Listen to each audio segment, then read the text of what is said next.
अबाव मा जाबावगोन अबेयाव थांनानै थाबावगोन फिसाफोरखौ जों अबेयाव दोनलांबावगोन दा जों मा खालामबावनो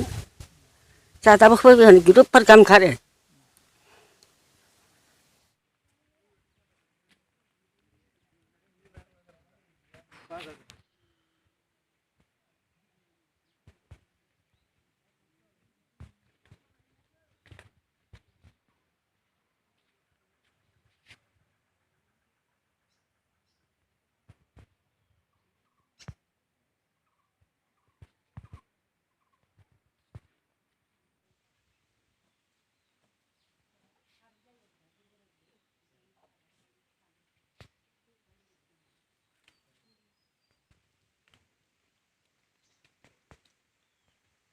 दैबानाजों बे फबलांबाय बेफोरनो बे न' बाङानोसै बेबादिनो बायला जिला जालांबाय दाउ गोजावलांबाय न'नि माल माथाखौ बहनस्लाबनो हायाखै थांजोब्बाय जायखिया बे हा इसेखौबो फबलांजोब्बाय दा बेबायदि जाबाय आरो दा जों मा खालामबावनो जा दाबो गिदिरफोर गाहाम खारो जानाय लोंनाया बे लिरिबाव मोनदों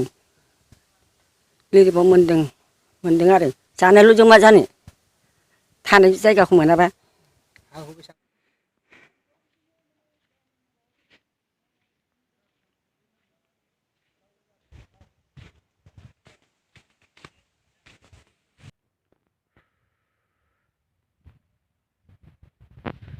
आइ नदि दैजों माने एखे खहा जादों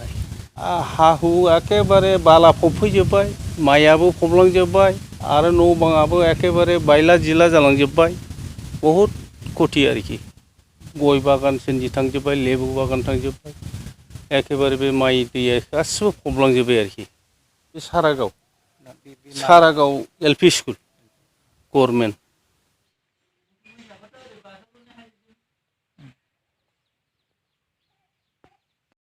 होननानै रायजो राजा आइ आफाफ्रा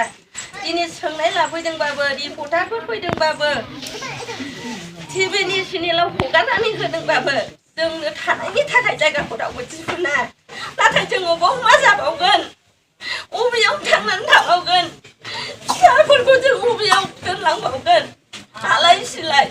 जों बिमा माहारि जानानै फिसाफोरनो मोनसे दिदोम संसार होलांनो हायाबा जोंहाबो फाब थासिगोन बिमा महरै जोंहाबो जेबो मैलो थानाय नंला नाथाय जोंखौ बबेयाव दोनगोन जोंनो राहाखौ सोर नागिरगोन सोर होबावगोन जोंनो आलाय सिलाय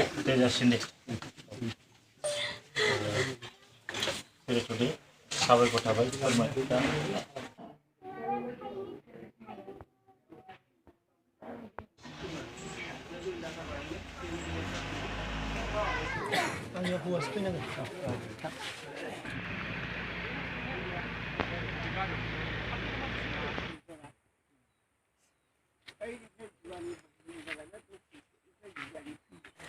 दैया बे समावहाय दाखालि खुरनाय समावहाय दैया बै खासि नुहुरनाया बे हाग्रा नुहुरनाया बिनि एरिमोन दैया बिनि एरिमोन बाहाय आरो माबा बेसर फोना जाग्रा बा मैगं थाइगं गायना जाग्रा नैबे दङमोन बे दङमोन फाख्ला गैयाब्लाबो दा 5 फुट 6 फुट गलाय 4 फुट गलाय दंफां गाम्बारि दंफां थांबाय न' गंब्रै थांबाय हाफ वाल गंनै बाख्रि गंसे ओंखाम संजाग्रा गंसे बेफोरबायदि न' थांजोब्बाय औवा थांबाय दा दंफांनि बिथोरावथ' गैयाब्लाबो 50-60 दाल थांबाय ओरैहाय 70 दालसो थांबाय नै ओरैहाय थांबाय दिनै उदालगुरि जिल्ला दुलाराय बर' फरायसा आफादनिफ्राय चिरां सारागाव आरो दैमुगुरि बे गामि मोननै दैबानाजों बुख्रेबजानाय गामिखौ जोङो नायगिदिंनो फैयो आरो बे नायगिदिंनायाव जोङो दुखुनांथाव मोनसे जोङो गोसोआव बिथांमोनजों हमाभागि दुखुखौ फोरमायदों मानो होनब्ला जिखिनि गामिनि न'खरनि थासारि बियो कमप्लिट माने डेमेज जाजोब्बाय दा बेखौ नुनानै जोङो जोबोद गोसोआव दुखु नांदों दा बेनिखायनो उदालगुरि जिल्ला दुलाराय बर' फरायसा आफादनिफ्राय बे गंनै गामिनिफ्राय रिलिफ केम्पआव थानाय बे केम्पआवहाय जोङो दङापेटा गुदि फरायसालियाव भिजिट खालामफैदों भिजिट खालामनानै जोङो उदालगुरि जिल्लानिफ्राय माखासे रिलिफ मेटेरियेलखौ जोङो होफैदों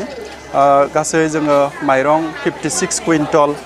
बेडशीट 100 पिस गामसा 100 पिस आरो बानियान 100 पिस ब्लाउस 108 पिस आरो कैंडल 100 पेकेट आरो कोकोनट वेल 300 पिस आरो बेखौनो मास्टार वेल 2 कार्टन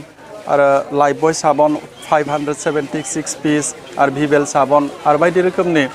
आरो उइमेनफोरनि सेनिटारि जा पेड्स बेफोरखौ जोङो लोगोसे होफाफैदों मानो होनब्ला बेयाव थानाय जे रिलिफ केम्पआव थानाय बर' दुखुथिया सुबुं बिथांमोना जेथिंनिफ्रायबो आंखालाव भुगिनानै दङ दा बेखौनो एसे जोङो जि हायो जोङो उदालगुरि जिल्लानिफ्राय मदद होनो थाखाय दिनै फैदोंमोन आरो बेखौ जोङो बावैसो सिगाङाव रिलिफ केम्पआव थानाय बर' दुखुथिया सुबुं बिथांमोननो जोङो गथायनानै होबाय आरोबाव जोङो चिरांनिनो बेंटल बे बेंटलनि रिलिफ केम्पआव थांनानै जोङो भिजिट खालामनानै बिथांमोननोबो जि हायो जोंनि उदालगुरि जिल्लानिफ्राय लाबोनाय जि मेटेरियेल बेखौ गथायहैनो थाखाय सहाय हैनो थाखाय जोङो नाजादों दा बेनि गेजेरजोंनो जोङो सरकारखौ आर'ज खालामनो सानदों जे चिरां जिल्लाया बिटिसि काउन्सिलनि सिङाव थानाय मोनसे जायगा दा बिदिनो बिटिसि काउन्सिलनि बिबानगिरि बिथांमोनाबो अन्नानै थाबैनो बिथांमोननि थानाय जायगा हा दा बेखौ नागिरनानै बिथांमोनखौ इन रिहेबिलिटेसननि खामानिखौ जाहाथे मावो बेखौ उदालगुरि जिल्ला दुलाराय बर' फरायसा आफादनिफ्रायबो आङो खावलायबाय आरो इयुनावहाय आसाम सरकारनिफ्राय जा फ्लाड इफेक्टेड जा भिलेजफोर दङ दा बे फ्लाड कन्ट्रलनि जहाय वाटार रिसोर्सनि जहाय जि गामिया